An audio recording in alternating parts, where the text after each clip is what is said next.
بسم الله الحمد لله waxaan iskugu imaanay saakan anagoo guddi suuq mugdi ka kooban oo maarta barnaamij aan soo wadnay muddo dheer aan soo socotay oo maarta waqtiga uu suuqa u gubtay inaan u qalqaalinaynay fundraising oo muddo dheer ayadana soo socotay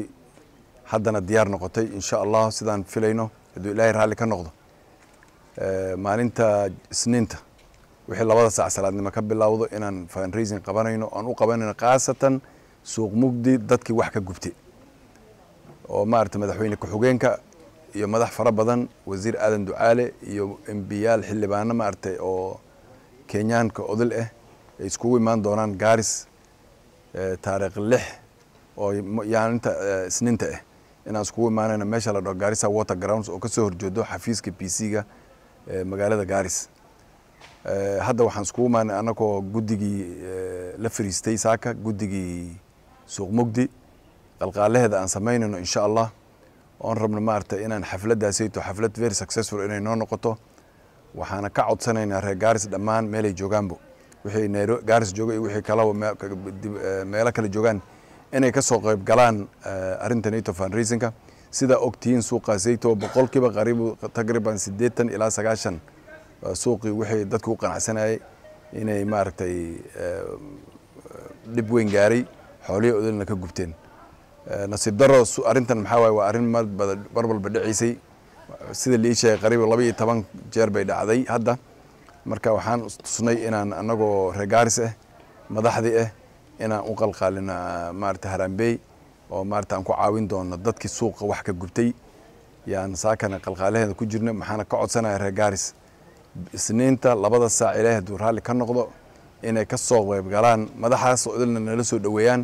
ninkii waxba wadani inuu heelan noogu noqdo maarta garab noo noqdo oo meesha uu ka soo qayb gala uu tuso dibka gaaray suuq mugdi bila maxaan u maleeyahay hadda qariib 4 bilood laga joogo yaan arintan soo qalqaalinayna marka insha Allah maanta diyaar noqotay waxaana ka codsanaynaa reer Gaaris dhamaantiin kii lacag keeni karana ha keeno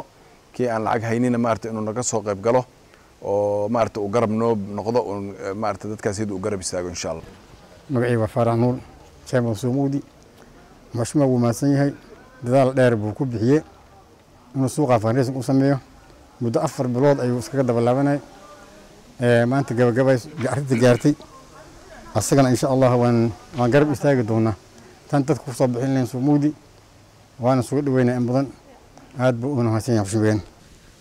ani magacayga waa Hodan Jibriil waxaan ka mid ahay guddiga suuq mugdi maanta mashmuuga waa noo yeere oo no gurigiisa noogu yeere oo arintii fundraising aan ugu imaanay waxaan baaq dheer u dirayaa reer suuq mugdi maajadaqo dadaal badan buu sameeyay dadaalku noo sameeyay suuq mugdi uu gubani jiray waligaayna maan arkan suuqaas oo fundraising loo aruurinayo ilaahay ka soo sokow asagaan ku helnay uu ku mahadsan yahay waxaan rabnaa markan inaan naga hiilo sameeyno hiiladaas oo dadweynaha reer suuq mugdi ay soo baxaan oo halkaan soo camirno oo soo dhaweeyno madaxda noo imaanayso yaan u baahanahay waxaan baaq u dirayaa reer suuq mugdi hadalkayga inta maqalkayga muuqaalkayga taqaano waxaan idin sheegayaa inay subaxaas ay 2 saac ilaa 6 saac waaye suuqa maalinta inaan xirno nin labo ruux uu ku soo dhaafto oo dadaalka aan sameeyno oo dadweynahaas aan soo dhaweeyno madaxda noo imaani oo ducaale uu kamid yahay oo madaxweyne ku xigeenku kamid yahay inaan soo dhaweeyno walaalayaal sad maqlayseen waxaan u maleynaa hadalka waan ilin sheegay annaga maalintan aad ayaan u sugaynay reer suuq mugdi haddaan nahay iyo reer Gaaris haddaan nahay waan ma maqlaynay way noo soo socotay laakiinse hadda sicii hadda uu dhalahayaa isniinta Ilaahay hadduu na gaarsiiyo ayuu sicii noo dhali rabaa arintaas dadaalkeeda iyo hagaajinteeda iyo qorshaheedana waxa culays aad iyo aad u saaray mashmuuca deeqo oo aad iyo aadna ugu mahad celinayna una nala garab taagnaa intaas soo jeer taariikhda suuq mugdi waad ka saysiin laakiin fursad noocan ay to maanta garabkan Ilaahay ka sokow mashmuuca deeqo uu nala garab istaagay yaa waxaan rabnaa inaan ka faa'iideysano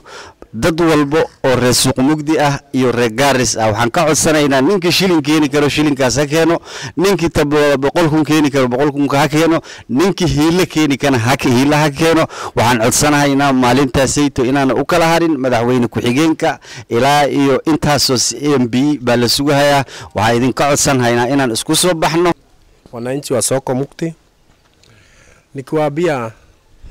kuna kitu Meja Deko alitupangia na tumeendelea mzuri na yeye,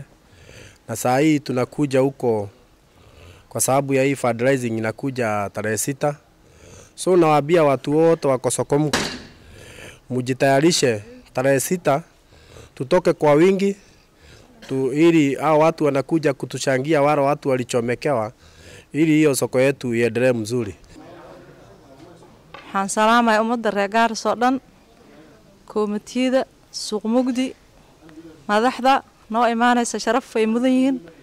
Mashmuuc Deeqo uu ku mahadsan yahay maadaama fundraising weyn uu noo sameeyay. weligaa in waxaan oo kale maan arkinba wax noo sameeyo